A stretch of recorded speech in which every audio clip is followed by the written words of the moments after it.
Morning, Yorme.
Hindi ko malakad po namin Vice Mayor G. Atienza at Norway Isko Moreno Tomagoso.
Dito ang mga tuwan sa Distrito Palakpakan po namin Vice Mayor G. Atienza at Norway Isko Moreno Tomagoso. At dito sa ako natin po mga kasamahan sa Distrito mangyari naman po na tayo ay muli magsisit sa ating po mga upuan at mamaya mo ay mas lalo-layo may pagkakataon na marinig ang amen at lahat po ng mga bibinawang pananalita ng ating minamahal na Vice Mayor G. Atienza at Norway Isko Moreno Tomagoso.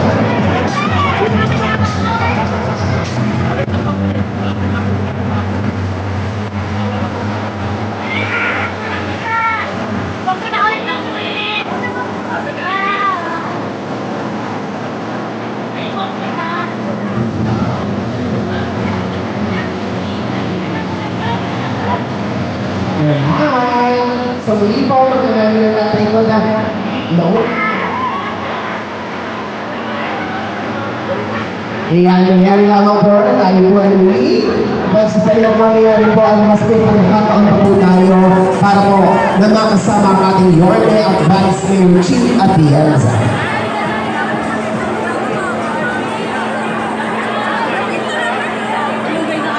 Muli po po kami lamang po na nag-Espiritu Diyos, palapakan po natin Vice Mayor Chi Atienza at Yorme Isko Moreno Pamagoso.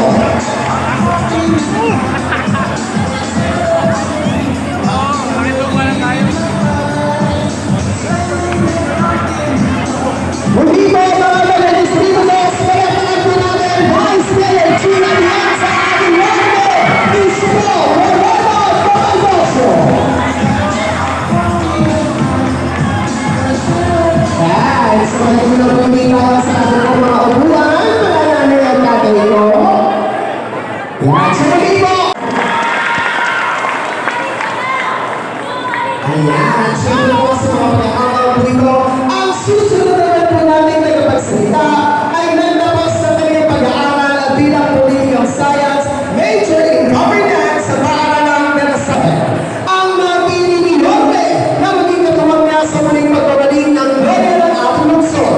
Palampakan po natin ang bagong liwanag ng Maynila, Vice Mayor Chi Atienza.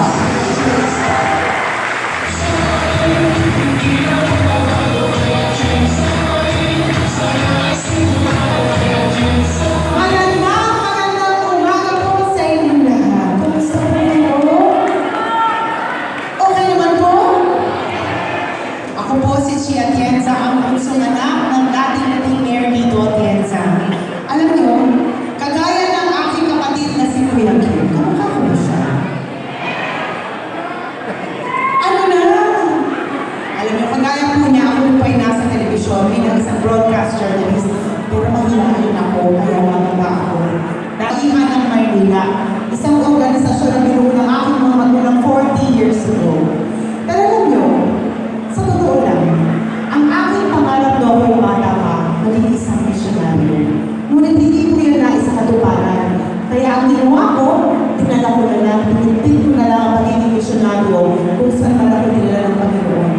Bilang isang broadcast journalist, ang trabaho ko po ay umikot sa ating bansa para kunin ang kwento ng ating mga kapatid na pag-iwanan sa laylayan ng libunan. 6 na taon ko po itong trabaho noon.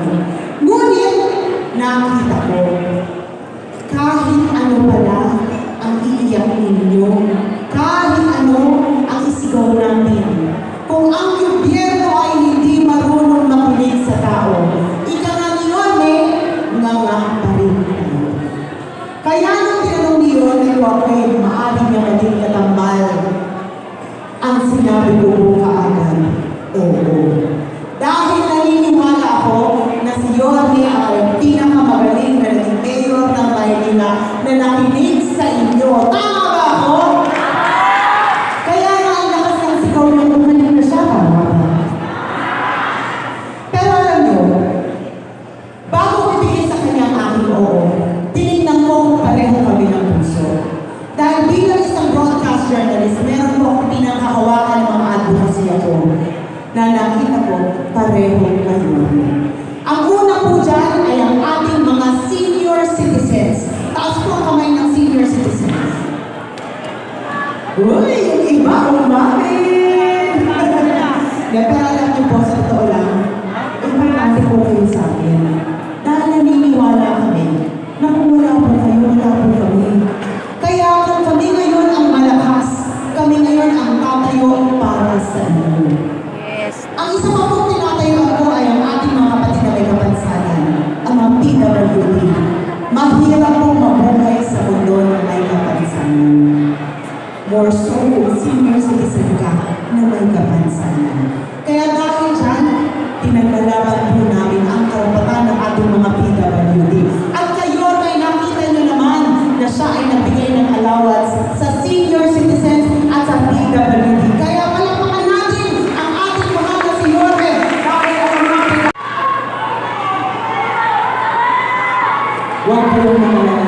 kaunting buwan na lang at babalik na si Yorme Isko Moreno Pumarejo. Ang nararamdaman niya na muli ang kanina na naramdaman niya nung siya ay mayor ng Maynila. Pag sinama niyo si Chi Atienza, meron na kayong puso.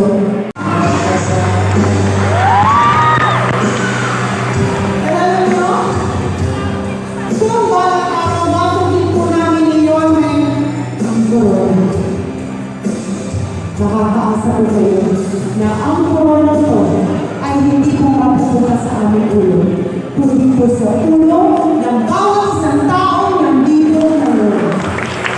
Yan po ang rason bakit kami nandito ngayon sa inyong harapan. At sa mga pagkakataon po ito, isang malaking premyo po sa akin ang pakilala ang taong kahit kailan ay hindi tayo iniwan. Ang taong nagmahal at suporta at lagi nandyan sa mga batang Maynila. Palakpakan po namin ang batang galing sa hirap nagsumiga. Ang batang Maynila, Yorme Isko Moreno!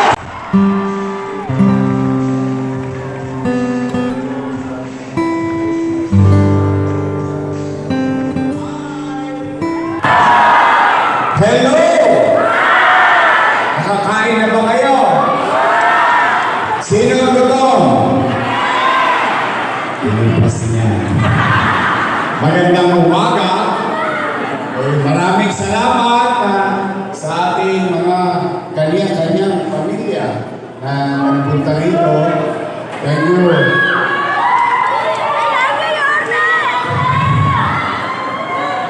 Excited kayo. Yung isa, ayaw ko papaligin eh. I love you. Anyway, thank you very much. Nag-alay kayo ng oras sa amin at mapakinggan kami. Umasa kayo. At uwi mamaya, wala kayong matutuwang pait. Di po. Yan ang bilin na bilin ko sa aming team. Sa Yorme's Choice. Sabi ko, pag kumausap tayo ng tao, huwag puro kain, hinagpis, at masasakit na salita ang bibitawan sa kanila. Dahil sa loob ng high halls nila, puro na problema, pait, at hinagpis ang dinaranas nila. Tapos makikita ang mga leader nila, nagsisigawan, halos nagkakandaputol ng ugat sa liig ng nagkakasigaw. Sabi ko, wala nang bagong nakikita ang utaw. Sabihin naman ninyo kung ano ang pinaplano nyo para sa ating mamamayan. Then let them be the judge. Hayaan mo magdesisyon ang taong bayan. Dahil, alam mo, kaya manatag kayo. Ngayong araw na ito, i-discuss lang natin kung ano talaga yung naganap. Noong panahon, nalingat lang ako. Hindi ko naman nakalain, patawarin nila ako. Akala ko naman talaga itutuloy nila. Naniwala naman ako na gagampanan nila ang tungkulin. Pamukat-mukat mo, ang mga salita pagtataksin. Wow! Parang sota lang Parang asawa lang ang ulit. Alam nyo, ang mabigat na pagtataksin ng mga lider ay pagtataksil sa iyong tungkulin sa mamamayan. Sapagkat yan ay sinumpa mong tungkulin. Hinihingi mo sa mga tao na ikay maglilingkod, na ikay gagampanan mo ng masinop at mainam ang iyong obligasyon sa bawat nasasakupan mo. Pag yun ay hindi mo ginawa, sabihin ko, yun ang tunay na pagtataksil. Pero, hayaan na natin yung mga diskurso na. Sabi ko nga sa kanila, peace be with you. Kasi pagod na ang tao. O taas ang kamay ng maluwag ang buhay ngayon. Wala, puro hirap. Ikaw naman, real talk lang tayo. Araw-araw, may magsubok ang tao. Araw-araw, may kinakaharap na suliran ng Naku, tao. magkakagulo. Bagay na siguro kung marinig niya sa mga leader o gusto maging leader, ano ba ang pwedeng solusyon? Ano ba ang pwedeng gawin? Ihuba. Ngayon mga kababayan, mga batang mundo, bakit ba kayo naghahanap ng iba? May nakaupo naman.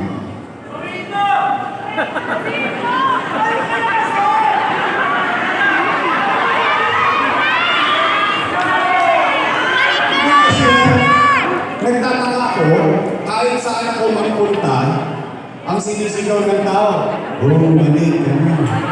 Bumalik ka na.